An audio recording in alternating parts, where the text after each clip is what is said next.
Olá, Veckers! Tudo bem com vocês? Como promessa é dívida, hoje nós temos mais uma parceria especial e por essa vocês não esperavam, para tratar de biologia. Portanto, bora pegar papel e caneta para nós estudarmos. Como vocês devem ter notado, a nossa presença no primeiro encontro nacional de EduTubers rendeu boas parcerias. Vale recapitular aqui. Nós começamos o mês de setembro com o Iclis, falando de Bauman. Depois seguimos adiante e convidamos a Joyce, do Cinemascope TV, para poder tratar de feminismo e Simone de Beauvoir. Na semana passada nós tivemos aqui uma dupla da pesada, o professor Vitor e o Dom Foca. O primeiro do 10 de História e depois o segundo do canal Foca na História. E hoje com vocês nós teremos a querida Natália Heineck, do canal Anatomia e etc. Natália, seja bem-vinda. Olá pessoal, tudo bem com vocês? Eu sou a Natália do canal Anatomia e etc. Eu sou fisioterapeuta e professora de Anatomia e Fisiologia do Corpo Humano. Se você tem interesse em assistir aulas de Anatomia e Fisiologia, entra lá no meu canal Anatomia e etc. com Natália Heineck. E hoje, a convite do querido professor Fábio, a gente vai abordar alguns conceitos e conhecimentos da anatomia humana para discutir uma questão da FUVEST de 2011. Aí, tá vendo só? Mais um motivo nobre para você se inscrever aqui no nosso canal, clicar no sininho para você receber as nossas notificações e atualizações, tá certo? E claro, uma vez que nós estamos a um mês do Enem, nada melhor do que boas companhias para, de fato, seguirmos adiante, tá certo? Preparem-se então porque nós vamos para a segunda fase da prova da FUVEST. Olha só. Nós estamos numa Europa ali na transição do século XV para o século XVI. E nós estamos vacilando entre o mau cheiro das roças feudais e os novos sabores excitantes trazidos pelas especiarias que vêm do Oriente. Além disso, nós estamos vacilando entre um obscurantismo religioso que faz questão que a gente reconheça que as pestes e fomes que assolam o continente são mandamentos divinos, ou seja, seria sinal do fim dos tempos. Daí o milenarismo. E por outro lado, nós estamos diante de uma nova mentalidade, de uma nova astúcia, que tem vontade e muita curiosidade de descobrir novos mundos. Afinal de contas, ela está sendo aguçada por tecnologias como astrolábio, bússola, sextante, cartas náuticas e uma nova cartografia que, mais uma vez, vem do Oriente. Como vocês sabem, o contato entre esse Ocidente branco, cristão e europeu e um Oriente mouro, islâmico, árabe e persa é o que vai provocar a mentalidade do Renascimento. E essa é justamente a mentalidade que vai marcar, digamos, os primeiros 30 minutos do filme 1492, que foi realizado por Ridley Scott em 1992. Como que para celebrar os 500 anos de conquista da América. E a gente pode dizer que você vai ter uma tremenda aula sobre o Renascimento ao longo dos 170 minutos do filme. E por que não dizer uma aula definitiva, né? Porque, afinal de contas, imagino que não é todo dia que você assiste a um filme que vai durar 2 horas e 40. Vale reforçar então que o Renascimento foi um período de confluência social, cultural e econômica, e por que não simbólica, entre o Ocidente e o Oriente. E particularmente, se o nosso reino aqui é a história, vale reforçar que as penínsulas, a Ibérica e a Itálica, foram 2 regiões marcadas intensamente por esse intercâmbio cultural. Tá legal? Aliás, intercâmbio cultural que não só favorece a ascensão de uma nova classe social, a burguesia, mas também vai colocar em xeque a hegemonia do poder católico. A gente pode compreender muito bem esse estado de espírito, isto é, essa mentalidade, fazendo uma interpretação de um recorte da Capela Sistina, trazido por uma questão da segunda fase da FUVEST em 2011, tá certo? Mas para isso eu gostaria de chamar a atenção de vocês para 2 níveis de leituras imagéticas. Um primeiro nível, uma leitura iconográfica, num segundo nível, uma leitura iconológica. Acompanhem. Em termos iconográficos, o que vemos da esquerda para a direita é um homem nu sobre uma pedra, cuja mão esquerda toca a mão direita de um homem seminu, mais velho, barbudo, rodeado de imagens infantis e que evoca uma sensação de voo, de flutuação. Por sua vez, em termos iconológicos, pode-se admitir que a pintura evoca o instante da criação humana, Afinal, existe um apelo celestial no contato entre as figuras em questão. Além disso, vale destacar que ambas personagens estão em pé de igualdade, ou seja, elas são equivalentes. Assim, elas são tão equivalentes quanto a simetria entre as partes direita e esquerda da pintura. Bom, aqui você já deve ter notado então que uma leitura iconográfica ela é meramente descritiva, tá legal? Basta traduzir em palavras aquilo que se vê. Por outro lado, uma leitura iconológica é um pouco mais sofisticada, porque ela vai exigir repertório.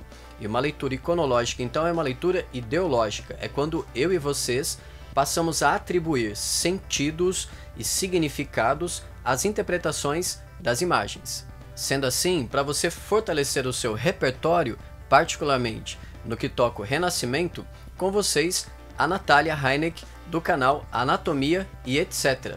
Nath, seja bem-vinda. Bom, gente, vocês perceberam que a questão aborda a prática de dissecação de cadáveres pelo Michelangelo, ou seja, aborda os estudos anatômicos realizados por ele.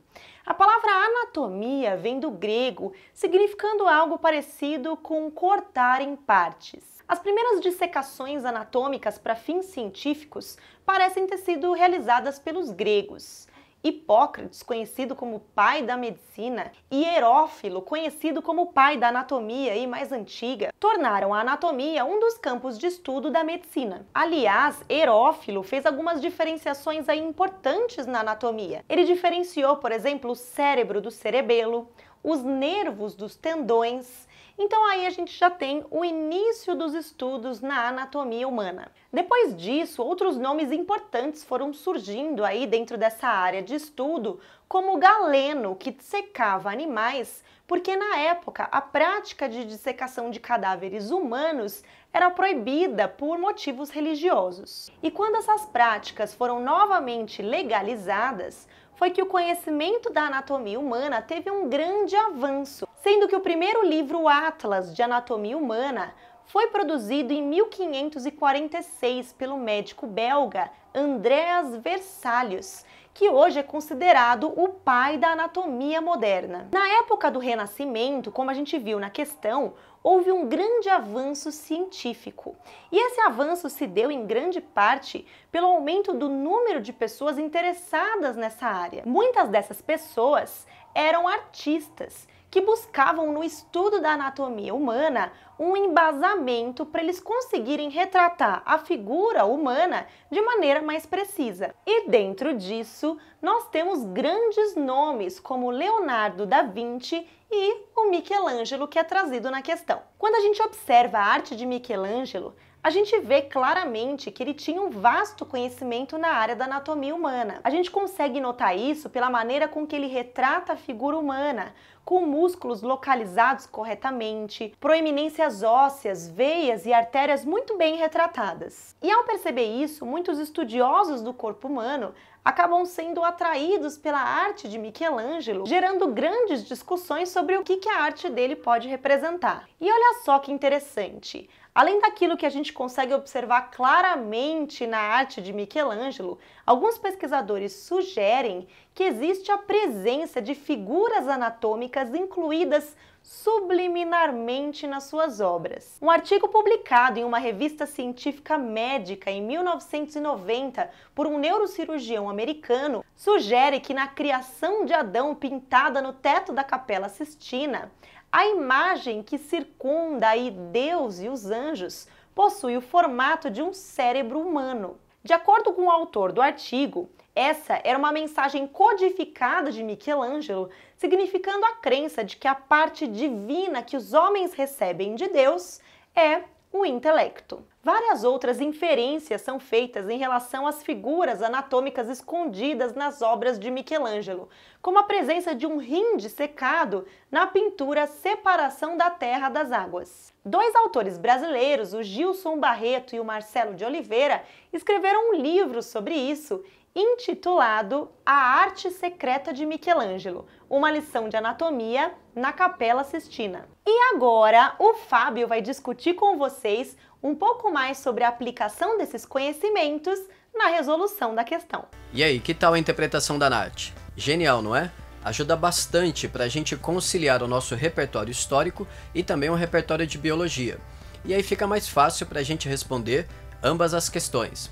Vejamos. Michelangelo começou cedo na arte de dissecar cadáveres. Tinha apenas 13 anos quando participou das primeiras sessões. A ligação do artista com a medicina foi reflexo da efervescência cultural e científica do Renascimento. A prática da dissecação, que se encontrava dormente havia 1400 anos, foi retomada e exerceu influência decisiva sobre a arte que então se produzia. Letra A. Explica a relação mencionada no texto entre artes plásticas e dissecação de cadáveres, no contexto do Renascimento.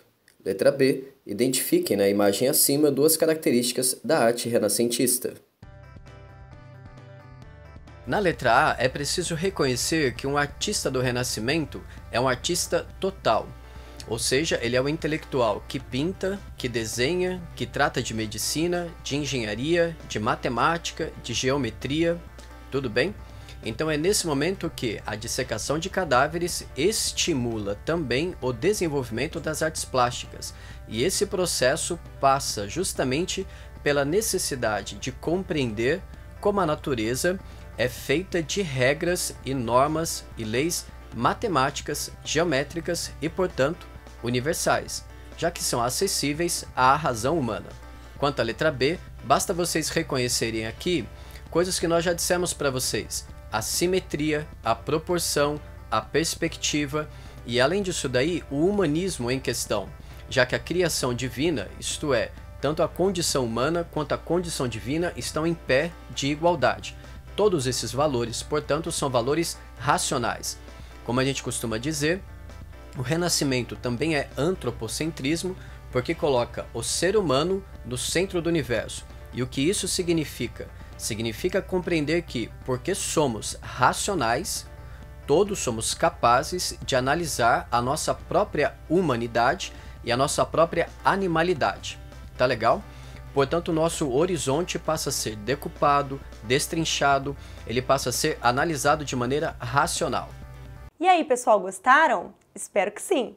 Bom, eu particularmente gostei muito e eu quero agradecer o convite do professor Fábio para estar aqui conversando um pouquinho com vocês e fazendo essa mistura entre história, artes e anatomia. Aliás, se você tem interesse nessa área da fisiologia e da anatomia humanas, não esquece de dar uma conferida lá no meu canal Anatomia e Etc. com Natália Reineck. Você com certeza vai ser muito bem-vindo. Eu vou ficando por aqui e até a próxima! E aí, gostaram da parceria de hoje? Eu espero que sim. Nós vamos deixar aqui na descrição do vídeo todos os contatos da Nath, tá certo? Para vocês conhecerem o Anatomia e Etc. E claro, continue nos acompanhando. A partir de hoje nós seguimos reta final rumo ao Enem. Tá legal? Continue nos acompanhando, deixa aqui os seus comentários. Um abraço forte e até a próxima!